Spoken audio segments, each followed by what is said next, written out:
अजाक्स के प्रांतीय अध्यक्ष और मध्य प्रदेश के सीनियर आईएएस ऑफिसर संतोष वर्मा जी के द्वारा ब्राह्मण की लड़कियों को लेकर दिया गया बयान अब विवाद का कारण बन गया है। एक तरफ जहां ब्राह्मण समाज के लोग इसको लेकर प्रदर्शन कर रहे हैं, वहीं दूसरी ओर थाने में एफआईआर दर्ज कराने की भी मांग कर रहे हैं। इस मामले में आईएएस वर्मा जी से हम पूछते हैं कि उनका क्या कहना है, और क्या आपको लगा कि ये बयान इतना ज़्यादा निगेटिव है? जब आपने बोला आपको एहसास हुआ या नहीं? नहीं, एक्चुअल में जब 25 तारीख को मेरा जो भाषण, मैंने 27 मिनट का भाषण दिया था, तब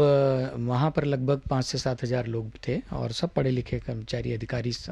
थे, संगठन के लोग थे और मीडिया के भी लोग थे। किसी ने भी कोई आपत्ति नहीं दर्ज कराई और कल तक भी कोई ये बात नहीं थी। कल शाम से ये सारी बातें जो सोशल मीडिया पे और कुछ लोगों ने जानबूझ करके पत्रकारों को अपनी तरफ से प्रेस नोट और अपनी तरफ से जारी किया।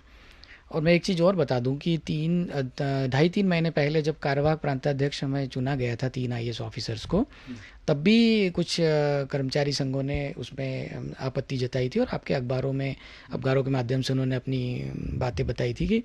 आईएएस ऑफिसर्स को इन संगठनों में नहीं जाना चाहिए, इससे छोटे कर्मचारी अधिकारियों का अधिकार मारा जाता है। तब हमने उस बात को बहुत गंभीरता से नहीं लिया था, क्योंकि हमारा कर्मचारी संगठन जो है उसमें प्रारंभ से ही आईएएस ऑफिसर इसके अध्यक्ष होते आए हैं, तो इसलिए हमने उस बात को ज़्यादा उसमें गंभीरता से नहीं लिया था। इस बार जब हमारी सामाजिक समरसता की बात आई कि बार बार ये बात उठती है कि परिवार में एक व्यक्ति को आरक्षण का लाभ मिल जाने के बाद में बाकी लोगों को आरक्षण नहीं मिलना चाहिए, इस संबंध में मेरे द्वारा ये विचार व्यक्त किए गए थे कि हाँ, ऐसा हो सकता है, लेकिन ऐसा तब हो सकता है जब समाज में बराबरी की बात हो जाए या समाज में समरसता आ जाए और समाज के मैं भी एक हिंदू हूँ और सनातन धर्म को मानता हूँ। उस सनातन धर्म में बहुत सारी जातियाँ, समाज, बिरादरी, समुदाय हैं। मेरा ये मानना है कि जब इस सनातन धर्म में सभी वर्गों में सामाजिक समरसता आ जाएगी और रोटी बेटी का व्यवहार आपस में प्रारंभ हो जाएगा, एक दूसरे के बेटे बेटियों का विवाह आपस में होने लगेगा, कन्यादान होने लगेगा, तो फिर हमको किसी भी प्रकार की आरक्षण की आवश्यकता नहीं होगी और हम खुशी से कहेंगे कि हाँ, अब हमको आरक्षण की आवश्यकता नहीं, क्योंकि समाज में सामाजिक समरसता आ गई। लेकिन अगर आप जातिगत भावना के माध्यम से अगर आप कोई कार्रवाई करते हैं तो फिर आप आर्थिक आधार पर रिजर्वेशन की मांग नहीं कर सकते, क्योंकि संविधान में जो अनुसूचित जाति और जनजाति को आरक्षण का जो लाभ दिया गया है वो सामाजिक पिछड़ेपन के कारण दिया है, न कि आर्थिक आधार पर। तो हमारा यही कहना है। दूसरा, इस 27 सेकंड के बयान में केवल कुछ शब्द निकाल करके और उनको अखबारों के माध्यम से और सोशल मीडिया के माध्यम से लोगों में फैलाया गया, और निश्चित रूप से वो बातें अगर मेरे भी समाज के बारे में कोई कहता तो मैं भी इतना ही आक्रोशित होता जितना ब्राह्मण समाज आज आक्रोशित है। सर कि ये कौन प्रसारित कर रहा है? क्या अजाक्स के ही वो लोग हैं जिनको डर है कि आपके आने से उनको समस्या हो सकती है, या फिर दूसरे संगठन के लोग? देखिए, मुझे जिस संगठन का प्रांताध्यक्ष बनाया गया है, ये संगठन लगभग 29-30 सालों से है, जिसमें अभी 21 साल से हमारे कंसोटिया सर ही उसके अध्यक्ष थे। और इस अजाक्स ने बहुत सारे मुद्दे उठाए हैं। शासन प्रशासन की तरफ से जितनी भी सकारात्मक पहल की गई है उसमें हम लोगों ने बढ़ चढ़ करके उसमें सहमति प्रदान की है। हम ये चाहते हैं कि अनुसूचित जाति जनजाति के साथ साथ सामान्य वर्ग को भी पदोन्नति में लाभ मिले, क्योंकि लाखों कर्मचारी अधिकारी बिना पदोन्नति के रिटायर हो गए हैं, वो सिर्फ केवल हम लोगों की आपसी हठधर्मिता के कारण। लेकिन इस बार जब शासन की तरफ से और प्रशासन की तरफ से पदोन्नति नियम 2025 लाए गए, तो उसमें सबसे पहले अजाक्स ने अपनी सहमति प्रदान की कि प्रमोशन होने चाहिए किसी भी कीमत पर। और हम ये चाह रहे थे कि जो समाज के बीच में जो खाई उत्पन्न हो गई है अनुसूचित जाति जनजाति और अनारक्षित के बीच में, इस खाई को किस तरह से कम किया जाए।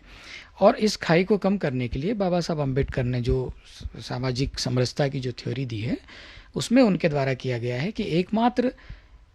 विकल्प है कि इस समाज में सामाजिक समरसता लाने के लिए हम रोटी बेटी का व्यवहार करें आपस में,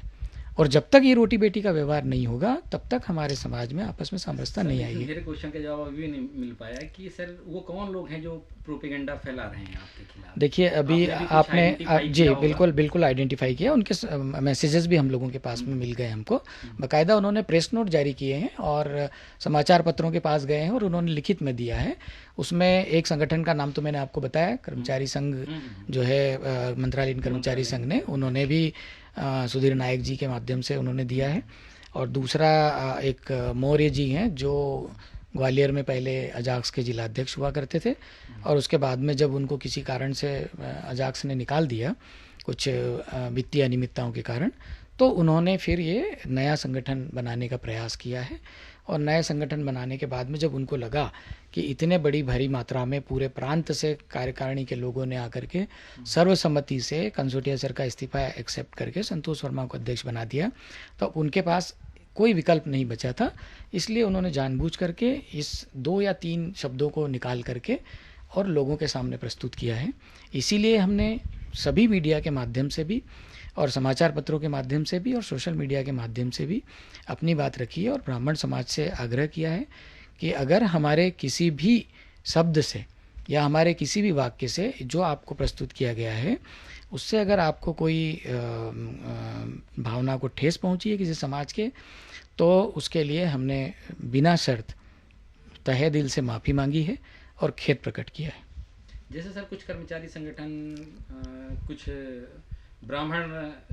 नेताओं के पास जा रहे हैं, उनसे भी मतलब कार्रवाई की मांग करवा रहे हैं। कुछ लोग डिप्टी सीएम राजेंद्र शुक्ला के पास भी पहुंचे हैं, कुछ कर्मचारी। देखिए उनको एक्चुअल में वास्तविक स्थिति नहीं पता थी, मेरे तरफ से कोई आधिकारिक बयान नहीं गया था। आज जब मीडिया ने मुझसे संपर्क किया कि साहब इस तरीके की बातें चल रही है और आपकी बात भी मीडिया के समक्ष आनी चाहिए, तो मुझे उम्मीद है कि आप लोग जिस तरीके से मेरी बात ले रहे हैं ये हूबहू उस समाज के सामने रखेंगे। और जब समाज को ये बातें पता चलेगी मेरे बारे में, तो निश्चित रूप से उनका गुस्सा आक्रोश कम होगा और जो कार्रवाई की बात कर रहे हैं वो कार्रवाई नहीं करेंगे। जैसा आईएएस वर्मा ने बताया कि उनका कहने का मंतव्य वो नहीं था जिस प्रकार से वायरल किया गया सोशल मीडिया पे, और भले ही मंशा कुछ और रही हो लेकिन उन्होंने बिना शर्त के माफ़ी मांगी है। कैमरामैन फैजान के साथ विश्वास चतुर्वेदी, ईटीवी भारत, भोपाल।